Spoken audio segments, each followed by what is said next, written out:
नमस्कार मित्रांनो, स्वागत आहे सर्वांचं आपल्या या यूट्यूब चॅनलवर. मित्रांनो, शिक्षक पात्रता परीक्षा म्हणजेच TET 2026ची जर तुम्ही तयारी करत असाल तर आपल्यासाठी महत्त्वाचा विषय आहे मित्रांनो, बालमानसशास्त्र. या विषयावरील आपण सुपरफास्ट 30 PYQs ॲनालिसिस करणार आहोत. मित्रांनो, या सेशनमध्ये आपण 2013 ते 2025 मागील पेपरमधील प्रश्नांचे सखोल विश्लेषण करणार आहोत. इम्पॉर्टंट सेशन आपल्यासाठी हा असणार आहे. मित्रांनो, सर्वांना माहिती आहे TET परीक्षा 28 जून 2026 रोजी होणार आहेत. आपल्याकडे फक्त 25 दिवस शिल्लक आहेत. ओके, मग त्याच उद्देशाने तुम्हाला PYQs सोडवणे हे खूप गरजेचे आहेत, कारण म्हणजे पूर्ण सिलेबस तुमचा या ठिकाणी कव्हर होणार आहेत. व्हिडिओ आवडल्यास व्हिडिओला लाईक करायचा आहे, सोबतच व्हिडिओची लिंक मित्रांपर्यंत शेअर करायचं आहे. आणि तुम्ही जर आपल्या चॅनलवरती नवीन असाल तर मित्रांनो, आपल्या चॅनलला सबस्क्राईब करायचं आहे. आपल्या या इग्नाईट करिअर पॉईंटवरती आपण मागील 1 महिन्यापासून कंटिन्यू TET परीक्षेसाठी जे महत्त्वाचे विषय आहे त्या विषयावरील व्हिडिओज अपलोड करत आहोत. बघा मित्रांनो, प्रश्न क्रमांक पहिला आपल्याला काय विचारलेला आहे?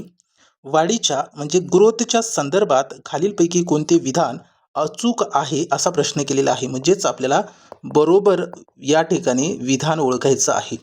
मग मित्रांनो, आपल्या या प्रश्नाचं उत्तर पर्याय C मध्ये दिलेलं आहे.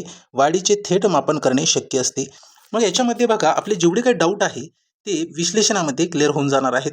बघा मित्रांनो, वाढ ही प्रामुख्याने शरीराच्या भौतिक रचनेत होणाऱ्या बदलाशी संबंधित असते. म्हणजे वाढ जी आहे, ही ग्रोथ जी आहे मित्रांनो, ही प्रामुख्याने शरीराच्या भौतिक रचनेत होणाऱ्या बदलाशी संबंधित आहेत. याच्यामध्ये वजन, वेट, उंची, हाईट, आकार आणि शारीरिक अवयवांच्या रचनेत बदल होतो. भौतिक आणि परिमाणात्मक म्हणजे क्वांटिटेटिव्ह बदल असल्यामुळे आपण पट्टीने उंची किंवा काट्याने वजन मोजू शकतो, म्हणजेच त्याचे थेट मापन करता येते. या उलट वाढ ही आयुष्यभर चालत नाहीत. म्हणजेच वाढ जी आहे मित्रांनो, ही आयुष्यभर चालते का? तर नाही. ठीक आहे, मग ती परिपक्वतेपर्यंत म्हणजे मॅच्युरिटी येऊन थांबते, पण गुणात्मक नसून संख्यात्मक असते. म्हणजे जी आहे मित्रांनो ग्रोथ, ही गुणात्मक नाही, ही कोणती आहे तर संख्यात्मक आहे. आणि त्यावर अनुवंश व पर्यावरण या दोन्हींचा प्रभाव पडतो. कशावर? ग्रोथवर, वाढवर परिणाम करतो. हे महत्त्वाचे विश्लेषण आपण या ठिकाणी घेतलेले आहेत. ठीक आहे, याच्यानंतर समोरचा प्रश्न बघूया. प्रश्न क्रमांक दुसरा महत्त्वाचा प्रश्न आहे. बघा काय दिले? विकासाची म्हणजे डेव्हलपमेंटची प्रक्रिया खालीलपैकी कोणत्या स्वरूपाची असते? विकासाची प्रक्रिया कशा स्वरूपाची असते? तर आपल्या प्रश्नाचं उत्तर पर्याय C मध्ये दिले. गुणात्मक आणि परिमाणात्मक दोन्ही बदल म्हणजेच विकासाची प्रक्रिया या स्वरूपाची असते. ओके, मग तुमचे जे डाऊट आहे मित्रांनो ते विश्लेषणामध्ये आपण क्लिअर करूया. बघा, विकास ही एक व्यापक आणि अखंड चालणारी प्रक्रिया आहे. बघा, लक्षात ठेवा, ग्रोथ ही अखंड चालणारी प्रक्रिया आहे का? नाही, ते विशिष्ट कालावधीनंतर थांबते. परंतु विकास ही एक व्यापक आणि अखंड चालणारी प्रक्रिया आहे. यामध्ये केवळ शरीराचा आकार वाढणे म्हणजे संख्यात्मक बदल समाविष्ट नाही, तर त्या अवयवांच्या कार्यक्षमतेत आणि कौशल्यात होणारी प्रगती म्हणजे गुणात्मक बदल देखील समाविष्ट आहे. आता उदाहरणावरून समजून घेऊ. बघा, बालकाचा हात मोठा होणे ही वाढ आहे, पण त्या हाताने पेन्सिल पकडून लिहायला शिकणे हा विकास आहे, म्हणजे डेव्हलपमेंट आहे. त्यामुळे विकासामध्ये संख्यात्मक आणि गुणात्मक या दोन्ही बदलांचा मिलाप असतो. हे या ठिकाणी तुमचे स्पष्टीकरणावरून सर्व डाऊट क्लिअर झाले असतील मित्रांनो. ठीक आहे, व्हिडिओ शेवटपर्यंत बघा. अशाच पद्धतीने तुमचे सर्व डाऊट या ठिकाणी क्लिअर होऊन जाणार आहेत. ठीक आहे, आणि महत्त्वाचे प्रश्न आपण या ठिकाणी घेतलेले आहेत मित्रांनो. याच्यानंतर समोरचा प्रश्न क्रमांक तिसरा बघा काय दिले? मानवी वाढ ही शरीराच्या विशिष्ट वयात थांबते, परंतु विकास हा कधी थांबतो? बघा, प्रश्न काय केले की मानवी वाढ जी आहे म्हणजे मानवी ग्रोथ जी आहे ती शरीराच्या विशिष्ट वयात थांबते, पण विकास हा जो आहे हा कधी थांबतो? तर विकास हा मृत्यूच्या वेळी म्हणजे गर्भधारणापासून तर मृत्यूपर्यंत चालत असतो मित्रांनो. ठीक आहे, यालाच आपण वोम्ब टू टोम म्हणतोय. ठीक आहे, आता विश्लेषणामध्ये आपले डाऊट या ठिकाणी क्लिअर करून घेऊया की वाढ ही जैविक परिपक्वतेनंतर म्हणजे बायोलॉजिकल मॅच्युरिटीवर अवलंबून असते.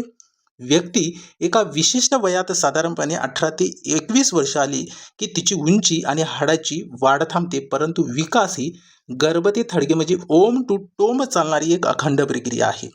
मनुष्य जन्मापासून ते अगदी मृत्यूच्या क्षणापर्यंत काहीतरी नवीन शिकत असतो.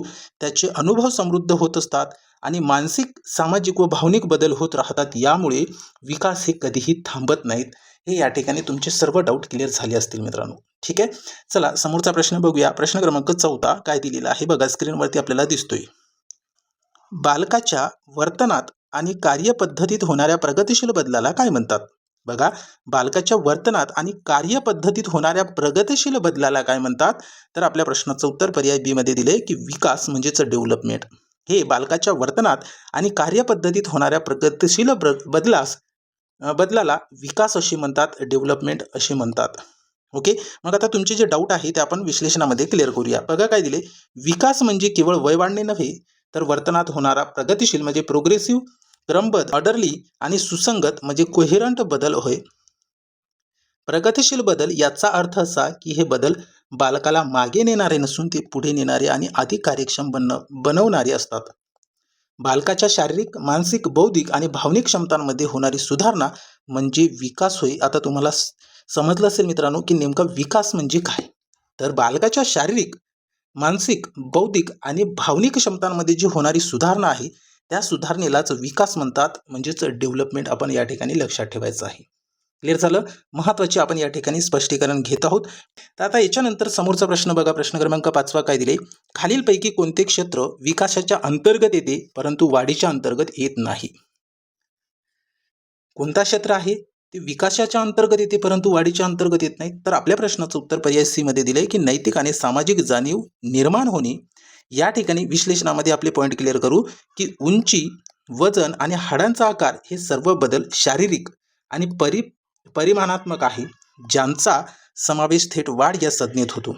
मात्र नैतिक मूल्ये जसे की शिकणे, समाजात कसे वागावे हे समजणे, भावनांवर नियंत्रण ठेवणे हे सर्व मानसिक आणि सामाजिक पैलू आहेत. हे बदल गुणात्मक असून ते केवळ विकास या संकल्पनेत समाविष्ट होतात, वाढीत होतात का? नाही, हे वाढीत होत नाहीत. हे तुमचे सर्व डाऊट आपल्या या विश्लेषणाच्या माध्यमातून क्लिअर होत असतील मित्रांनो. ठीक आहे, चला समोरचा प्रश्न बघूया. मित्रांनो व्हिडिओ शेवटपर्यंत बघा, तुमचे कन्सेप्ट क्लिअर होतील, तुम्हाला प्रश्न काय विचारलेला आहे ते समजतील आणि नेमकं त्याच्यामध्ये दिलेलं काय आहे त्याच्याबद्दल तुम्हाला आयडिया येईल मित्रांनो. ठीक आहे, आता याच्यानंतर आपण समोरचा प्रश्न बघूया. प्रश्न क्रमांक 6 नंबरचा बघा काय दिले, वाढ आणि विकास या दोन्ही संकल्पनांमधील मुख्य फरक कोणता आहे?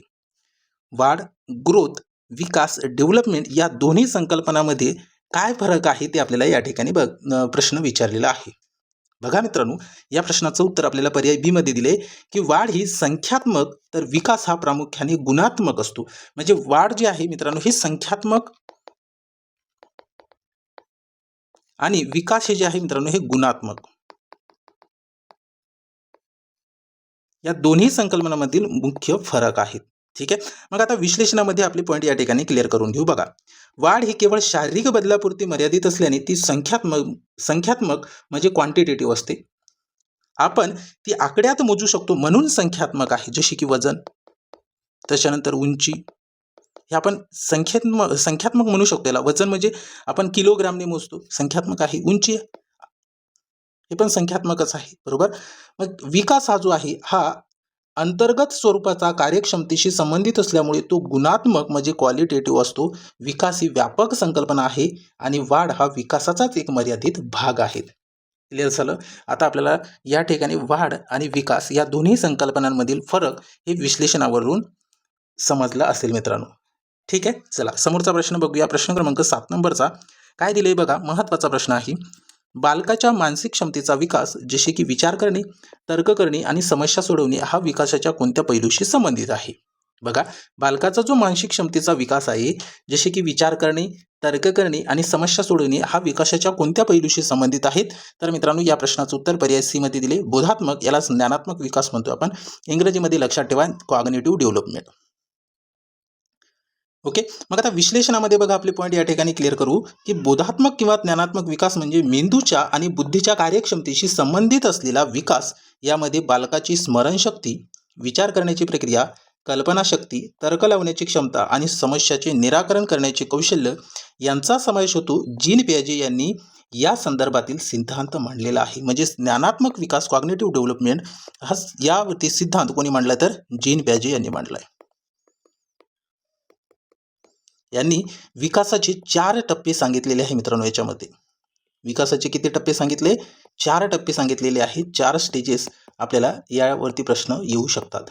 मग कोणकोणते आहे ते शॉर्टमध्ये सांगून देतोय. त्याचा कोड आपण या ठिकाणी ठेवलेला आहे SPCF. एस म्हणजे sensory motor stage, pre operational stage, concrete operational stage आणि फॉर्मल ऑपरेशनल स्टेज असे 4 अवस्था जीन पॅजे यांनी बोधात्मक विकास सिद्धांत याच्यामध्ये म्हणजे कॉग्निटिव्ह डेव्हलपमेंट थेरीमध्ये त्यांनी मांडलेला आहे. ओके, लक्षात ठेवा. याच्यानंतर आपल्याला समोरचा प्रश्न बघायचा आहे. प्रश्न क्रमांक 8 बघा काय दिले. परिपक्वता मॅच्युरेशन म्हणजे काय? परिपक्वता म्हणजे काय? तर मित्रांनो, वय वाढण्यासोबत नैसर्गिकरित्या होणाऱ्या जैविक आणि जनुकीय विकास म्हणजेच परिपक्वता होय, मॅच्युरेशन होय. ओके, मग आता तुमचे जे डाऊट आहे ते आपण विश्लेषणामध्ये क्लिअर करूया. परिपक्वता ही एक नैसर्गिक आणि स्वयंचलित जैविक प्रक्रिया आहे जी बालकाच्या अनुवंशात आधीच ठरलेली असते. यासाठी बाह्य सराव किंवा प्रशिक्षणाची गरज नसते. उदाहरणावरून समजून घेऊ की 7 ते 8 महिन्याच्या बालकांचे पाय स्नायू निसर्गात इतके मजबूत होतात की ते उभे राहू शकते. स्नायूचे हे नैसर्गिकरित्या मजबूत होणे म्हणजेच परिपक्वता होय. शिकण्यासाठी परिपक्वता ही पूर्व अट असते. क्लिअर झाले? महत्त्वाची पॉईंट आहे, लक्षात ठेवायचं आपल्याला. ओके मित्रांनो, याच्यानंतर आपण पुढचा प्रश्न बघूया. प्रश्न क्रमांक 9 नंबरचा बघा काय दिले. वाढ ही विकासावर कशी प्रभाव करते? ग्रोथ हे जे आहे हे विकासावर कशा पद्धतीने प्रभाव करते अशा प्रकारचा आपल्याला या ठिकाणी प्रश्न विचारलेला आहे. मग पर्याय बी मध्ये बघा, शारीरिक वाढ योग्य झाली नाही तर त्याचा परिणाम मानसिक आणि सामाजिक विकासावर होऊ शकते. हे या ठिकाणी पर्याय बी मध्ये आपल्या प्रश्नाचं उत्तर दिले. ओके, मग आता तुम्हाला प्रश्न पडला असेल की पर्याय बीच हे का आन्सर आहे. तर विश्लेषणामध्ये बघूया, आपले पॉईंट या ठिकाणी क्लिअर करू.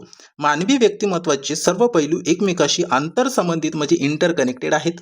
जर एखाद्या बालकाची शारीरिक वाढ कुपोषणामुळे किंवा आजारामुळे खुंटली तर त्याची खेळणे, मित्रांमध्ये मिसळणे कमी होते. यामुळे त्याचा सामाजिक आणि संवेगात्मक विकासही धोक्यात येतो. म्हणजेच शारीरिक वाढ हा विकासाचा एक पाया आहे. क्लिअर झाले आहे? तुमचे सर्व पॉईंट या ठिकाणी क्लिअर झाले असतील मित्रांनो. ओके, तुम्हाला दररोज अशाच पद्धतीने आपल्या या यूट्यूब चॅनलवरती शिकायला मिळणार आहेत. मित्रांनो, व्हिडिओ कसा वाटला ते कमेंट बॉक्समध्ये कळवा आणि व्हिडिओ आवडल्यास व्हिडिओला लाईक करा मित्रांनो, कारण तुम्हाला दररोज फ्रीमध्ये या ठिकाणी आपण सखोल विश्लेषणासह शिकवत आहोत. ओके, त्यासोबत तुम्ही जर अजूनही आपल्या चॅनलला सबस्क्राईब केलं नसेल तर चॅनलला सबस्क्राईब करा, कारण जेव्हा आपण व्हिडिओ अपलोड करतो तेव्हा काही सेकंदामध्ये तुम्हाला व्हिडिओचे नोटिफिकेशन मिळून जाते. त्यासाठी आपल्या चॅनलला सबस्क्राईब करणं हे खूप गरजेचं आहे मित्रांनो. ठीक आहे, तुम्हाला दररोज सखोल विश्लेषणासह दुपारी 3 वाजता आपल्या या चॅनलवरती व्हिडिओज पाहायला मिळत आहेत. यापूर्वीचे सेशन तुम्ही बघितले नसेल तर बघू शकता, आपल्या चॅनलमध्ये अवेलेबल आहे मित्रांनो. त्याच्यामध्ये आपण सखोल विश्लेषण सुद्धा ॲड केलेले आहेत. प्रत्येक प्रश्नावरील तुमचे सर्व डाऊट त्या ठिकाणी क्लिअर होणार आहेत. ठीक आहे, याच्यानंतर आपण समोरच्या प्रश्नाकडे वळूया मित्रांनो. प्रश्न क्रमांक 10 नंबरचा बघा काय दिले. विकास हा वाढीपेक्षा अधिक व्यापक आहे, या विधानाचा अर्थ काय? मित्रांनो, पर्याय बी मध्ये आपल्या प्रश्नाचं उत्तर आहे, विकासामध्ये वाढीच्या बदलांशी गुणात्मक आणि वर्तनात्मक बदलांचाही समावेश होतो. ओके, मग आता स्पष्टीकरणामध्ये बघू काय दिले. तर विकास ही एक छत्री अम्ब्रेला संकल्पना आहे. जेव्हा बालकाची शारीरिक वाढ होते तेव्हा तो विकासाचाच एक भाग असतो, परंतु शारीरिक बदलासोबतच बालकाच्या स्वभावात, बुद्धीत, बोलण्यात आणि समाजात मिळून मिसळून वागण्यात जे बदल होतात ते सर्व विकासामध्ये समाविष्ट असतात. त्यामुळे विकास हा वाढीपेक्षा खूप व्यापक आहे आणि सर्वसमावेशक आहे. क्लिअर झाले मित्रांनो? तुमचे सर्व डाऊट या ठिकाणी क्लिअर झाले असतील तर आपण समोरच्या प्रश्नाकडे वळूया. प्रश्न क्रमांक 11 बघा काय दिले. बालकाची शारीरिक उंची, डोळ्यांचा रंग आणि हाडांची रचना हे वाढीचे घटक प्रामुख्याने कशावर अवलंबून असतात, असा प्रश्न आपल्याला या ठिकाणी केलेला आहे. मित्रांनो, या प्रश्नाचं उत्तर आपल्याला पर्याय सी मध्ये पाहायला मिळतोय, अनुवांशिकता म्हणजे हेरिडिटी. ओके, मग आता यावरचे डाऊट आपण स्पष्टीकरणामध्ये क्लिअर करू की शारीरिक वाढीची प्राथमिक सीमा ही पालकांकडून मिळणाऱ्या जनुकांमुळे म्हणजे जीन्स म्हणजेच अनुवांशिकतेमुळेच ठरते. वातावरण त्यावर प्रभाव पाडते, जसे की आहार, व्यायाम, पण मूळ आराखडा हे अनुवांशिक असते म्हणजे हेरिडिटी असते. ठीक आहे, क्लिअर झाले असतील मित्रांनो तुमचे सर्व डाऊट. तर आपण समोरच्या प्रश्नाकडे वळूया. प्रश्न क्रमांक 12 बघा काय दिले. महत्त्वाचा प्रश्न आहे, वाढ ही विकासाशिवाय होऊ शकते आणि विकास हा वाढीशिवायही शक्य आहे, हे विधान मानसशास्त्रीय दृष्ट्या कसे आहे? वाढ ही जी आहे मित्रांनो, हे विकासाशिवाय होऊ शकते, पण विकास हा वाढीशिवायही शक्य आहे हे विधान मानसशास्त्रीय दृष्ट्या कसे आहेत? तर हे पूर्णपणे बरोबर आहे मित्रांनो. पर्याय सी मध्ये आपल्या प्रश्नाचं उत्तर दिलंय. ओके, मग आता तुमचे डाऊट स्पष्टीकरणामध्ये आपण क्लिअर करू की काही मुलांची शारीरिक उंची किंवा वजन वाढत नाहीत, वाढ रोखली जाते, तरीही त्यांच्यात बुद्धी, कौशल्य आणि समज वाढते म्हणजे विकास होतो. तसेच काही मुलांची शारीरिक वाढ प्रचंड होते पण मानसिक विकास होत नाहीत. त्यामुळे हे दोन्ही एकमेकांवर अवलंबून असते, तरीही ते स्वतंत्रपणे घडू शकतात.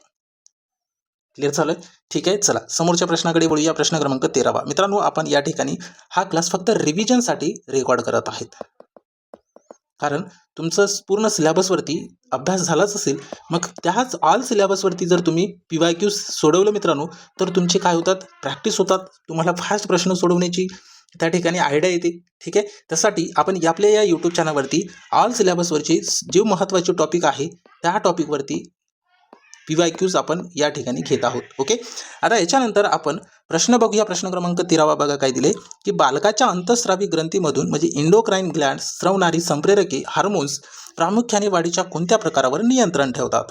मित्रांनो, या प्रश्नाचं अचूक उत्तर आपल्याला पर्याय सी मध्ये दिले की शारीरिक वाढ म्हणजे फिजिकल ग्रोथ हे बालकाच्या अंतःस्रावी ग्रंथीतून स्रवणारी संप्रेरके प्रामुख्याने वाढीच्या या प्रकारावर नियंत्रण ठेवतात, म्हणजे शारीरिक वाढीवर नियंत्रण ठेवतात. ओके, मग आता यावरची तुमचे डाऊट आपण स्पष्टीकरणामध्ये क्लिअर करू. बघा काय दिले, पीयूषिका ग्रंथी म्हणजे पिट्युटरी ग्लँडमधून स्रवणारे ग्रोथ हार्मोन बालकाची उंची आणि हाडांच्या वाढीसाठी थेट कारणीभूत असते. संप्रेरकाचे संतुलन बिघडण्यास वाढ ही खुंटते किंवा अतिवाढ होणे हे असे दोष निर्माण होतात. हे या ठिकाणी आपल्याला महत्त्वाचे प्रश्नास संबंधित स्पष्टीकरण दिलेलं आहे मित्रांनो. ठीक आहे, याच्यानंतर आपण पुढच्या प्रश्नाकडे जाऊया. प्रश्न क्रमांक 14 नंबरचा बघा काय दिले, महत्त्वाचा प्रश्न आहे. बघा, मुलाने सुरुवातीला चेंडू फेकण्यासाठी पूर्ण हाताचा वापर करणे आणि नंतर बोटांनी गोटी अचूक मारणे हा बदल वाढीच्या कोणत्या प्रकारात मोडतो? मित्रांनो, काय असेल या प्रश्नाचं उत्तर? तर पर्याय बी मध्ये दिले, स्थूलकडून सूक्ष्मकारक कौशल्याकडे म्हणजे gross to fine motor skill. यामध्ये मुलांनी सुरुवातीला चेंडू फेकण्यासाठी संपूर्ण हाताचा वापर केला, त्याच्यानंतर त्यांनी बोटांनी ती गोटी अचूक मारणी हा बदल जो आहे हा वाढीच्या ग्रॉस टू फाईन मोटर स्किलच्या प्रकारामध्ये मोडते मित्रांनो. क्लिअर झाले? आता स्पष्टीकरणामध्ये बघा काय दिले की कारक म्हणजे मोटर वाढ दोन प्रकारची असते. म्हणजे वाढ जी आहे मित्रांनो, हे जे मोटर आहे कारक आहे हे दोन प्रकारची असते. आधी मोठ्या स्नायूची वाढ होते म्हणजे स्थूल, जसे की धावणे, हात हलवणे, आणि नंतर लहान स्नायूची वाढ व नियंत्रित होते, जसे की उदाहरणावरून समजून घेऊ, लिहिणे, सुईत दोरावणे. म्हणजे यालाच आपण gross to fine motor skill म्हणतोय. ठीक आहे, लक्षात ठेवा, महत्त्वाचा प्रश्न आहे. ठीक आहे, याच्यानंतर आपण पुढच्या प्रश्नाकडे जाऊया. प्रश्न क्रमांक 15 नंबरचा बघा काय दिले की वाढीच्या प्रक्रियेबाबत खालीलपैकी कोणते विधान चूक आहे? चुकीचे विधान ओळखायचं आहे मित्रांनो. ठीक आहे, मग आपल्या प्रश्नाचं उत्तर पर्याय मध्ये दिले की वाढ ही आयुष्यभर चालणारी अखंड प्रक्रिया आहे. हे चुकीचं आहे. वाढ ही आयुष्यभर चालणारी अखंड प्रक्रिया आहे का? तर नाही. का नाही? तर स्पष्टीकरणामध्ये बघा काय दिले, वाढ ही एक ठराविक वयानंतर म्हणजे साधारणपणे किशोर अवस्थेच्या शेवटी परिपक्वता आल्यावर थांबते, परंतु विकास हा जन्मापासून मृत्यूपर्यंत निरंतर कंटिन्युअस चालत असते. म्हणून विधान 1 हे जे आहे हे चुकीचं आहे. ठीक आहे, तुमचे सर्व डाऊट या ठिकाणी क्लिअर झाले मित्रांनो. ठीक आहे, चला समोरचा प्रश्न बघूया. प्रश्न क्रमांक 16 नंबरचा बघा काय दिले, बालकाची शारीरिक उंची, डोळ्याचा रंग आणि हाडाची रचना हे वाढीचे घटक प्रामुख्याने कशावर अवलंबून असतात? मित्रांनो, या प्रश्नाचं उत्तर पर्याय 3 मध्ये दिले, आनुवंशिकता म्हणजे हेरिडिटीवर अवलंबून असतात. मग स्पष्टीकरणामध्ये बघूया काय दिले की शारीरिक वाढीचं प्राथमिक सीमा पालकांकडून मिळणाऱ्या जनुकांमुळे म्हणजे जीन्समुळे, आनुवंशिकतेमुळे ठरते. वातावरण त्यावर प्रभाव पाडते, तर मूळ आराखडा आनुवंशिकता असतो. ठीक आहे, समजलंय मित्रांनो. चला समोरच्या प्रश्नाकडे वळूया. प्रश्न क्रमांक 17 बघा आपल्याला काय दिले, महत्त्वाचा प्रश्न आहे. बालकाच्या शरीराच्या मध्यभागाकडून म्हणजे पाठीचा कणा बाहेरील भागाकडे जशी की हातबोटे होणाऱ्या वाढीच्या प्रकाराला काय म्हणतात? मित्रांनो, या प्रकाराला म्हणतात प्रॉक्सिमो डिस्टल ट्रेंड्स म्हणजे समीपता दूरता विकास. समीपता दूरता विकास म्हणजेच बालकाच्या शरीराच्या मध्यभागाकडून बाहेरील भागाकडे वाढीच्या प्रकाराला प्रॉक्सिमो डिस्टल असे म्हणतात. मग आता स्पष्टीकरणामध्ये आपली महत्त्वाचे पॉईंट या ठिकाणी क्लिअर करू की या तत्वानुसार वाढ आणि नियंत्रण आधी शरीराच्या मध्यवर्ती भागात येते. उदाहरणावरून समजून घेऊ, मूल आधी पूर्ण हाताने वस्तू पकडण्याचा प्रयत्न करते आणि नंतर बोटांवर नियंत्रण मिळवून पेन्सिल पकडायला शिकते. यालाच म्हणतात मित्रांनो समीपता दूरता विकास, प्रॉक्सिमो डिस्टल. क्लिअर झाले. चला समोरच्या प्रश्नाकडे वळूया. प्रश्न क्रमांक 18 बघा काय दिले. महत्त्वाचा प्रश्न आहे. बालकाची शारीरिक वाढ ही डोक्याकडून पायाकडे अशा क्रमाने होती. या वाढीच्या तत्वाला काय म्हणतात? तर मित्रांनो या प्रश्नाचं उत्तर पर्याय सी मध्ये दिले की शीर्षपुच्छ अभिमुख तत्व सेफलोकॉडल. आता स्पष्टीकरणामध्ये बघा काय दिले. तर या नियमानुसार गर्भावस्थेपासूनच बालकाचा विकास आधी डोक्याच्या भागाकडून सुरू होऊन नंतर खाली धड पायाकडे जाते. मुलं आधी डोके सांभाळायला शिकते, मग बसायला आणि शेवटी पाऊल टाकायला शिकते. यालाच आपण सेफलोकॉडल असे म्हणतोय. क्लिअर झाले मित्रांनो. व्हिडिओ कसा वाटला ते कमेंट बॉक्समध्ये कळवायचं आहे आणि किती प्रश्नांचे अचूक उत्तर तुम्हाला देता आले ते पण कमेंट बॉक्समध्ये कळवायचं आहे. मित्रांनो तुम्हाला जर व्हिडिओ आवडला असेल तर व्हिडिओला लाईक करायचं आहे, सोबतच व्हिडिओची लिंक मित्रांपर्यंत शेअर करायचं आहे. आणि तुम्ही जर आपल्या चॅनलवरती नवीन असाल किंवा आपल्या चॅनलला अजूनही सबस्क्राईब केलं नसेल तर चॅनलला सबस्क्राईब करा, कारण जेव्हा आपण व्हिडिओ अपलोड करतो तेव्हा काही सेकंदामध्ये तुम्हाला व्हिडिओचे नोटिफिकेशन मिळून जाते. त्याकरिता आपल्याला चॅनल सबस्क्राईब करावा लागतो मित्रांनो. ठीक आहे. म्हणजे आपण या ठिकाणी दररोज प्रश्नासोबत आपण सखोल विश्लेषण सुद्धा बघत आहोत मित्रांनो. आपले सर्व डाऊट या ठिकाणी क्लिअर होत आहेत. त्यासाठी आपल्या चॅनलसोबत जुळून राहायचं आहे. सबस्क्राईब केलं नसेल तर चॅनलला सबस्क्राईब करून ठेवायचं आहे. आणि मित्रांनो तुम्हाला जर या क्लासची PDF हवी असेल तर तुम्ही कमेंट बॉक्समध्ये मेसेज करायचा आहे PDF म्हणून, किंवा आपल्या या व्हिडिओच्या डिस्क्रिप्शन बॉक्समध्ये टेलिग्राम ग्रुपची लिंक दिलेली आहे. आपल्या या टेलिग्राम ग्रुपला तुम्हाला जॉईन करायचं आहे. त्याच्यामध्ये तुम्हाला या क्लासेसची PDF प्रोव्हाइड केला जाईल मित्रांनो. तुम्हाला PDF आपल्या या टेलिग्राम ग्रुपवरून डाउनलोड करता येईल. ठीक आहे. मग भेटूया समोरच्या सेशनमध्ये अशाच पद्धतीचे नवनवीन व्हिडिओज घेऊन. आजच्या या सेशनमध्ये एवढंच. Thank you so much.